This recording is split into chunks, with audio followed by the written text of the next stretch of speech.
Hello, hello. I am here today for our live business Q&A launch hour. Give me a second or two to get a couple things together and go live on Instagram. And like the banner says, we'll be starting shortly. And I see I have two people in here. Say hello and submit your questions in the comments and I will answer them. Okay. 3 people. I love it. Submit your questions in the comments. You can submit any question related to branding, marketing, entrepreneurship, or how to grow a 6-figure service-based business. Okay. Good afternoon. Good afternoon. Thanks for joining. So let me make sure I go live on IG and then we'll be good to go.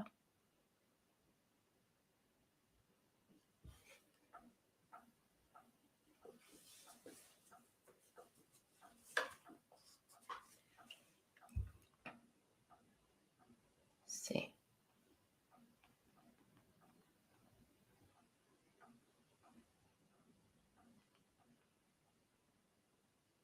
Ask me anything. Welcome, Dominique. Glad you're here too. Thanks for joining. Please submit your questions now in the comments and we can make sure that they get addressed today. Okay.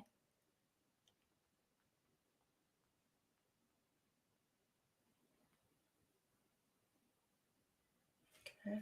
Let's see. Do it like that.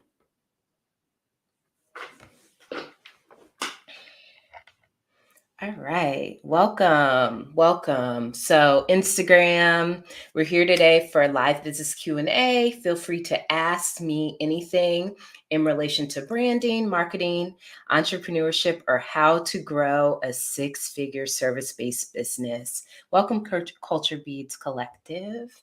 Glad to have you. Okay. All right. So let's jump right into it. We have 30 minutes today. Janelle, submit any questions you have in regards to branding, marketing, entrepreneurship, how to grow a 6-figure business in the comments, and I will make sure it gets addressed. Okay. All right. So we have our first question. And if you don't know how this works, so I am streaming live to Facebook, YouTube, and then to Instagram. So when I'm talking to Instagram or answering an Instagram question, I will look down. And when I'm talking to the people that are watching from YouTube and Facebook and answering their questions, I'm going to look above. Okay. So just because I'm not looking at you doesn't mean I'm not listening, doesn't mean I'm not reviewing your comments. Just wanted to kind of give you guys just a little, overview background on how this goes. Okay. So let's jump right in to our very first question. Okay, so our first question is, how do you create a 6-figure business with a company that has lower ticket items? That's a great question. Okay, so it all depends on what the lower ticket items are. The main important thing, sorry, this drawer is bothering me. The most important thing is that whatever you are selling is scalable. So if you have a lower ticket item that is a one-on-one service, the only way you can really scale that is by having other people on your team also be able to help serve them. But if this is products, you can scale a product. There's, tons of companies that have scaled to 6 figures and more that are product based. So you want to definitely, have a marketing strategy that incorporates social, that incorporates email, that is search engine optimized, that maybe incorporates paid ads. But it's definitely easy. Well, not easy, but it's definitely possible to scale a lower ticket business as long as your lower ticket items are not things that are one-on-one services. Because if that's the case, then you're going to have to hire help. And if your lower ticket items are super low, you might not be able to afford to pay your help. So just consider whatever you're creating that's a lower ticket item is something that is scalable. So meaning that um, you could sell one of them per day, or you could sell 100 of them per day, and it's not going to affect you in your business processes and your daily life too much. Okay, great. All right. So, next question. Welcome, CS Firearm Services. Ask any question. So, you can ask me about branding, marketing, entrepreneurship, or how to grow a six-figure service-based business. I will answer it live. So, submit your question in the comments or questions. Okay. So, we have another question. I'm just going to go first in, first out. So, we have another question from Dominique. What are the elements of a good sales launch? Okay, so the first thing I need to know is what you're selling, Dominique. So if you can tell me what are you actually selling, then I can tell you more about how to launch it. Okay. All right. So let's go to this next question while we are there. So the next one is, when it comes to crafting small business, I've noticed that these business owners are not really signing up for a business license with their state, yet they have stores open online and are selling well. Is there any harm, pros, or cons to opening a business without a license or an EIN? So let me read it one more time. When it comes to crafting a small business, I've noticed that these business owners are not really signing up for a license, yet they have stores open online. Is there any harm, pro, or con to opening a business without a license? So, if you're operating a business under your name, and you may be able to do a DBA. Actually, I don't know if you could do a DBA without an EIN, but you definitely can operate some level of business just under your name and your social, and you don't necessarily have to register that business with the state. I don't know all of the guidelines, but if you're earning under a certain amount from your business, then you may not need to necessarily register it as an actual business.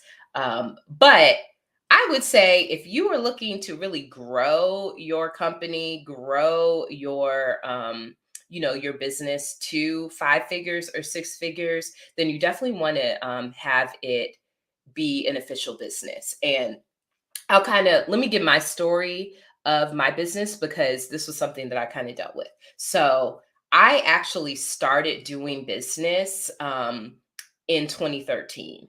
And I had created the company name, I had a logo, I had a website up, but I didn't actually have it as a legal business entity until 2016.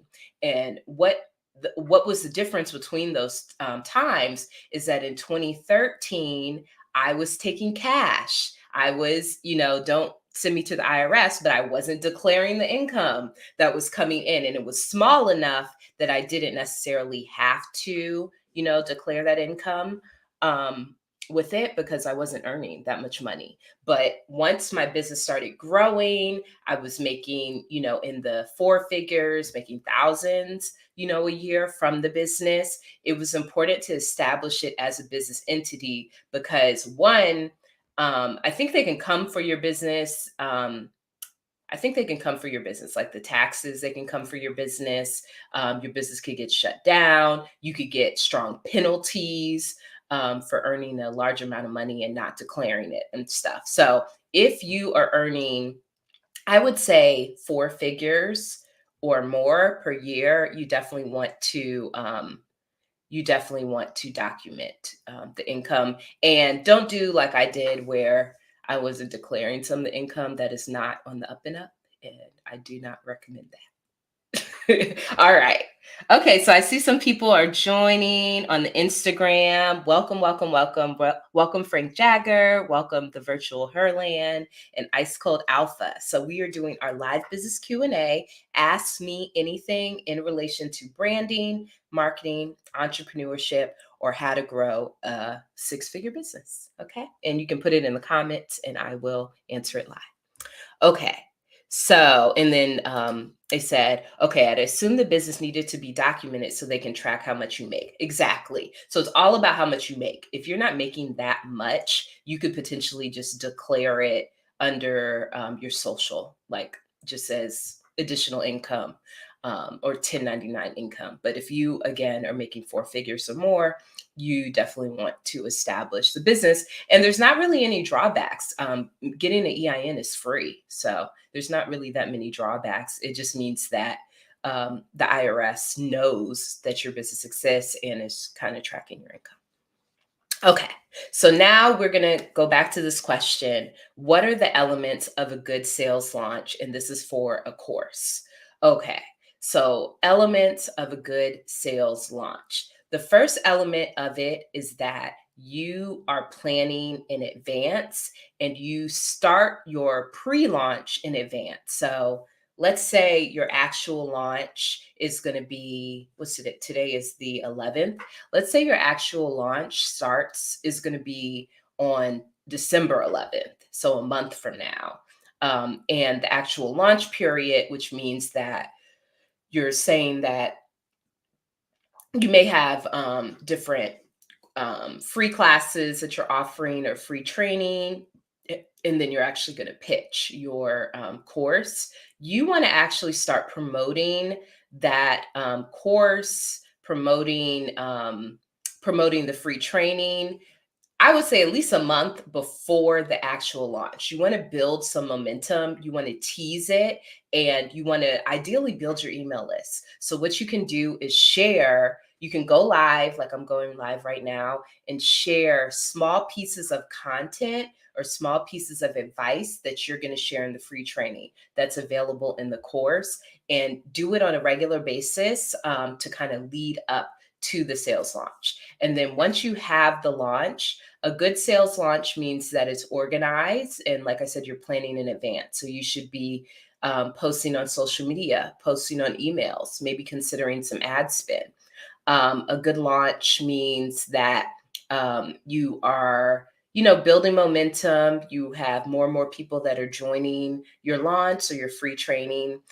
So in planning your launch, I would say the two main important things is that you have some type of free training or some type of free something that is really going to like get people interested in what you're offering, and then you have the ability to pitch them at the end, and then also to what's the last part, I guess the pre-launch period where you're doing things to lead up to it so that you can actually get people to submit with you or to sign up and um, eventually enroll with you. And once you actually have your free training and once you actually have your free offer, you need to be really consistent with a follow up with it. So you want to make sure that it's time bound. So you want to make sure that there's a deadline for them to sign up. You don't want it to just be kind of open and anybody can sign up. Welcome, DC Gator Chick. Ask me any questions related to branding, marketing, entrepreneurship, or how to grow a six-figure business. Welcome, Cova Home Inspections. Okay. So yeah, that's what I have to say about that question. Okay. Let's see if I have any questions on Instagram. Okay, it doesn't look like it right now. All right, so let's go to the next one. Are there any software programs you recommend for small businesses in keeping tracks of items in inventory, items sold, or items returned and damaged? So no, I don't know any recommended softwares for this. Unless, I mean, so if you have an online store, so I specialize in working with service-based business owners. So some of us have some products and some of us don't. And that's why I don't know the answer to this question. But if you have an online store, look into the online store and see if there's some type of inventory component that you can, that's either available already for it or is going to be available for it. Or like an add-on. For example, I work with WordPress a lot, WordPress websites, and they use WooCommerce for their shop plugin. And the shop plugin actually has other plugins that I can download for additional functionality. So that functionality might be, for inventory, for returns and damages and things like that. Okay. All right. Thank you. Culture Beats Collection said this is great information. Thank you. Welcome to the Nines. Ask me anything related to branding, marketing, entrepreneurship, or how to grow a six-figure business. Okay. And they said, makes sense. Perfect. Okay. Give me some more questions. I'm here to answer your questions. We got about 15 minutes left. Okay. So while we're waiting for a question, I just want to do a quick little plug, shameless plug. So if you can't see my shirt says purpose for focused. And this is a part of my new apparel line, which is actually dropping tomorrow on my website. So if you're interested in checking it out, you can actually go today and sign up for my mailing list. Let me see if I can find the link. Oh, here's the link. Okay, so the link is brandwithamw.com/shop. And you can sign up to be notified when Purpose Focus is available for sale. And I have 7 different designs. I have different colors. I have things for the winter. I have sweatshirts, crew necks. So I'm really excited about that. And definitely check it out. And tomorrow, so tonight at midnight, basically, it will be available for sale on the site. So check it out. All right. Any other questions? She said, sign me up. I would love that shirt. Yes, definitely. Sign up for the mailing list. Sign up for the mailing list. I don't have it up right now, but go to that link and you can definitely sign up and you will get, I also will send out an email when the things are available, but make sure you are on my list so that you get notified of that. Okay. All right. Any other questions? I see you guys are still tuning in. So ask me your questions. Ask me your questions. Let me think.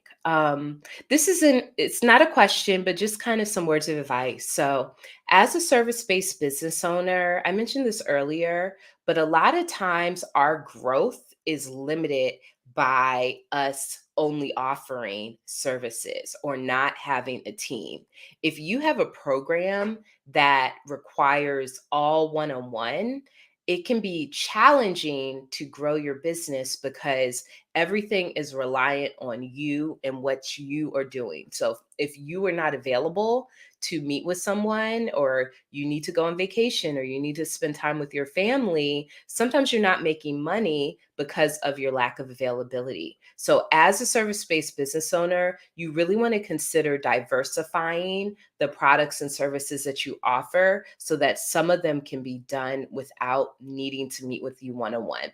And that can look like group coaching programs. It can look like online courses. It can look like different PDFs and guides that you have available for sale, but definitely consider diversifying your product and service list to have, things. If you want to do one-on-one, the one-on-one services, maybe a monthly membership program, online courses, apparel, if you want to do apparel too, like me, but definitely consider diversifying it. And I'm going to say the same thing for product-based business owners too.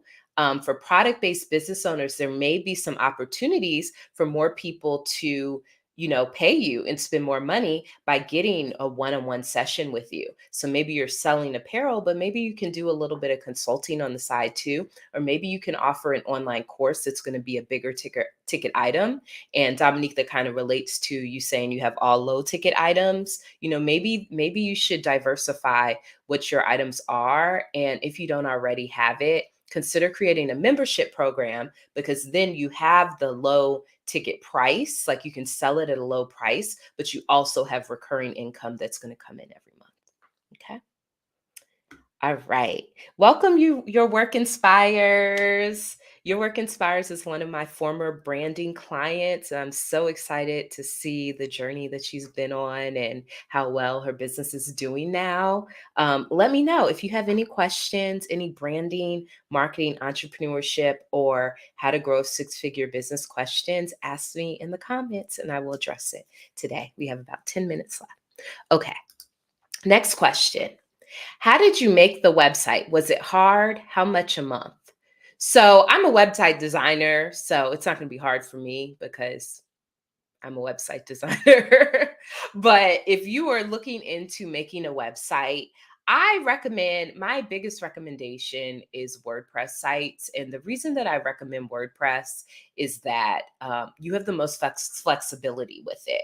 With some of those other platforms like Wix, Shopify, um, I know GoDaddy has like a website builder. There's limitations to where the site can grow to. For example, you may not be able to add on if you wanted like a member portal, or there's just like other functionality that you might find as your business grows that you need. So I recommend WordPress.org specifically because it is the most flexible. And some people have challenges with creating WordPress websites. What I recommend is one, you need to get a host. So the hosts that I recommend is they are SiteGround, www.siteground.com. And in there, you can buy a managed WordPress hosting package. So when you buy that package, it's usually about $100 for the first year. And when you buy that package, they'll download WordPress for you. And then you can either use templates that they already provide for you or themes that they already provide for you within WordPress, or you can use my favorite theme builder, which is called the Divi theme.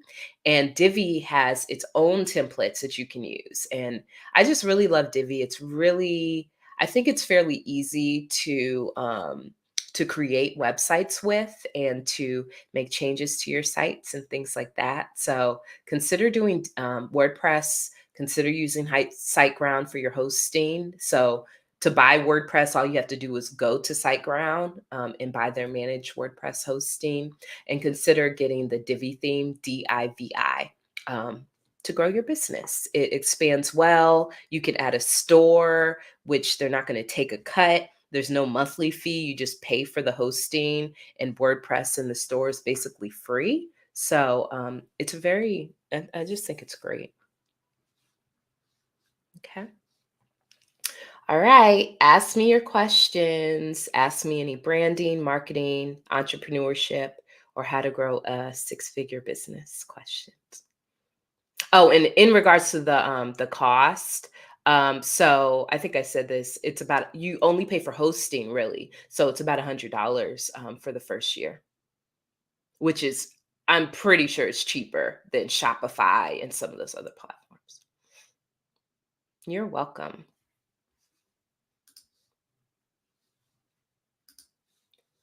Okay, any other questions? Any other questions?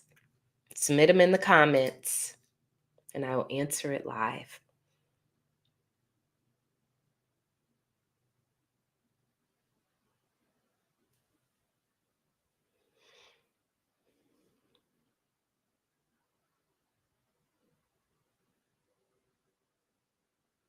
Okay. While we wait, I'll answer some other questions that come in. I can't remember if I had mentioned this before, but in regards to your services, I think I did mention this before, but I don't know how far in detail. So, in regards to your services, if you're a service based business owner and you're interested in growing your business to six figures a year, I always recommend that you have one program. You stay really specific on one main program, and it could technically be a combination of some of your services. This is what I did. I have a one-on-one program called Simply Branded, and it's a combination of 5 different services that I offer. And each of those services could technically be purchased individually. But yeah, it's a combination of 5 different services, but I put it in a program. I made it really step by step on how you can, what are the benefits? What are each steps? What's the process? And then I sell it as a package price. And it one gives my clients a lot of benefit because they are able to get the benefits of 5 different services that I offer. And two, I'm able to get sell a larger package price, larger purchase price, and I give a little bit of a discount because it's a package. So consider creating a program, and then when you're talking to people, lead them to your program. Like when you're talking to prospects, lead them to your program because it's just going to be a lot easier for them to comprehend, and then it also is going to give you a bigger sale at the end. All right. Okay. Ask me your questions. Ask me your questions. Branding, marketing, entrepreneurship, or how to grow service based business to 6 figures.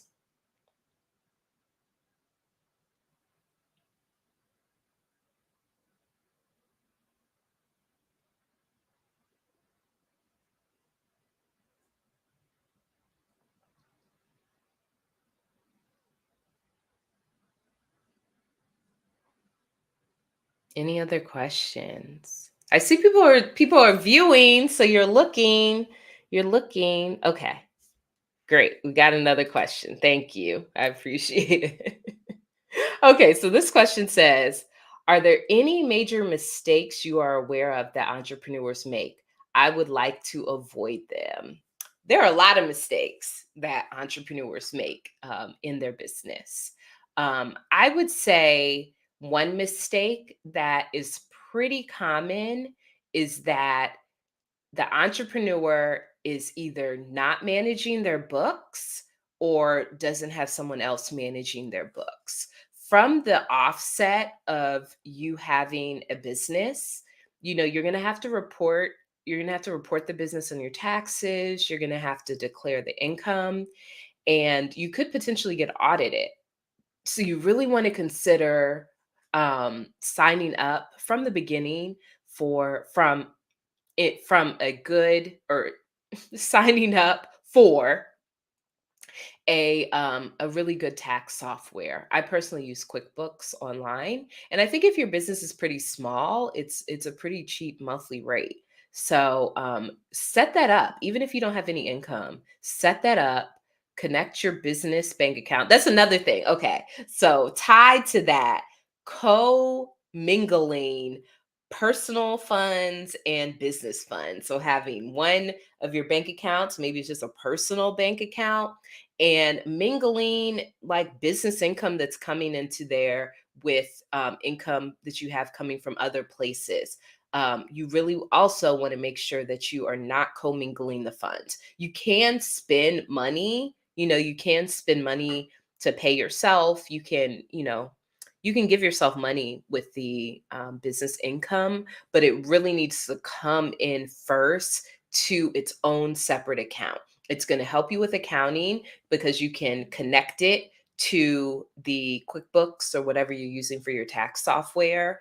And then the transactions are going to go through, and it's just good. You don't want to commingle your funds because if you do get audited or anything, they can come after your personal assets even if you have your business as a business entity. That's another thing. So this just made me think of something from the question earlier.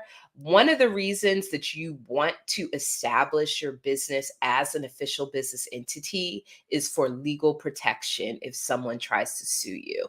If someone tries to sue you and you do not have a business, so let's say you do business with someone and something goes awry and they try and sue you, if you are doing business under your name, they could potentially take all of your assets, your personal assets that's in your personal bank account, and or your house, or like really big things. So you don't want that to happen. And how you protect yourself from that happening is by having a business and doing whatever contracts, agreements that you have, doing the business under that.